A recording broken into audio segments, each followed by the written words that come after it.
The title of this movie is Door in the Woods 2019. Sit back and enjoy. This is a void door to another world. The original house has long since disappeared, and the door has stood here for 100 years.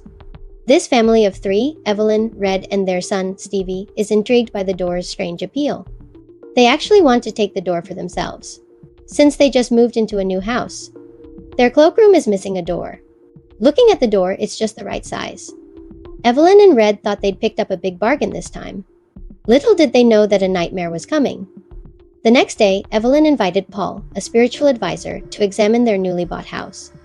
Paul mentioned that Red seems very successful, that he's likely to make even more money in the future. Evelyn was very pleased after hearing this. But when Paul examined Evelyn more closely, he frowned. He said that Evelyn's aura seemed clouded with dark energy. He warned that something unsettling might happen in the next few days. Just then, Red brought Stevie home from school. Noticing the marks on Stevie's face, they learned that Stevie had been involved in a fight at school. Red then pulled Evelyn aside. He was skeptical of Paul's warnings. He advised Evelyn not to believe in superstition. But unexpectedly, something strange happened to Evelyn soon after Paul left. She reached for the key in her pocket, only to find her hand grasping a handful of worms. Evelyn was horrified. She frantically checked her clothes. She wondered if this was Stevie's prank, but Red didn't believe Stevie would go that far. So Evelyn decided to question Stevie directly, and she was nearly frightened to death.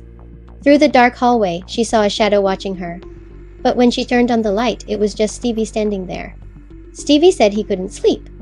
Whenever he closed his eyes, he'd see monsters. Evelyn had no choice but to comfort him. She stayed until he fell asleep before leaving his room, unaware of a dark shadow forming behind him. The next day, Paul returned, visibly distressed.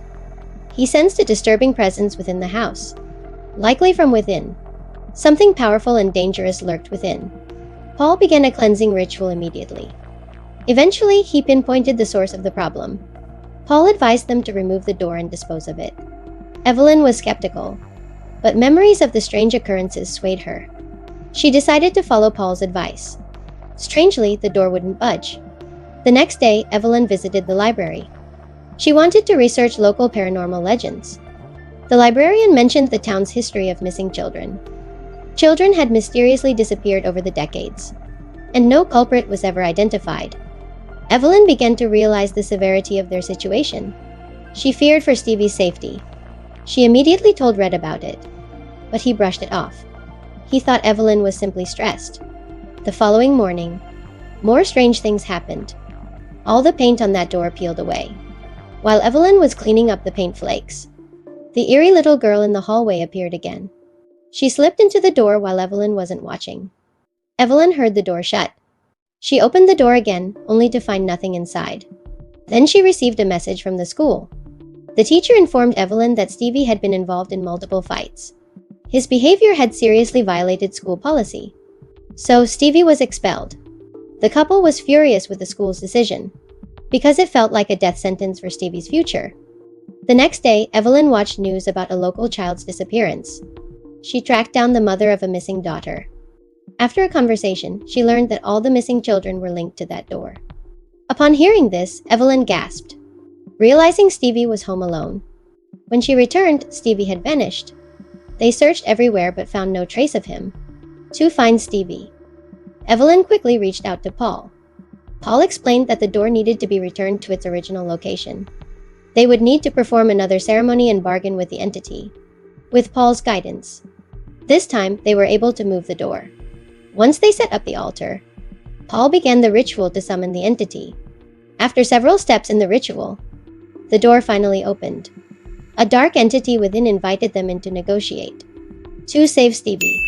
The three of them entered without hesitation. Paul acted as the translator for the entity. After some negotiation, the entity stated its terms. The entity demanded that they install the door at the town's elementary school, so it could capture the souls of more children. Agreeing to this would ensure Stevie's release. Evelyn and Red struggled with the decision. On one side, they risked countless other children's lives. On the other was their own son's life. They knew the agony of potentially losing a child, and they resented the school for expelling Stevie. Ultimately, they agreed to the entity's demand. They made a decision that prioritized their own interests over others. to ensure they wouldn't back out. The cunning entity drew up a contract. After signing, Stevie was returned to them. The next day, Red, under the guise of his job at the school, fulfilled his part. They installed the door at the school. Soon after, children began to go missing annually. Although the family eventually left the town, they would never escape the nightmares that followed them. The above content is from the movie Door in the Woods. This is the end of this story. See you next time.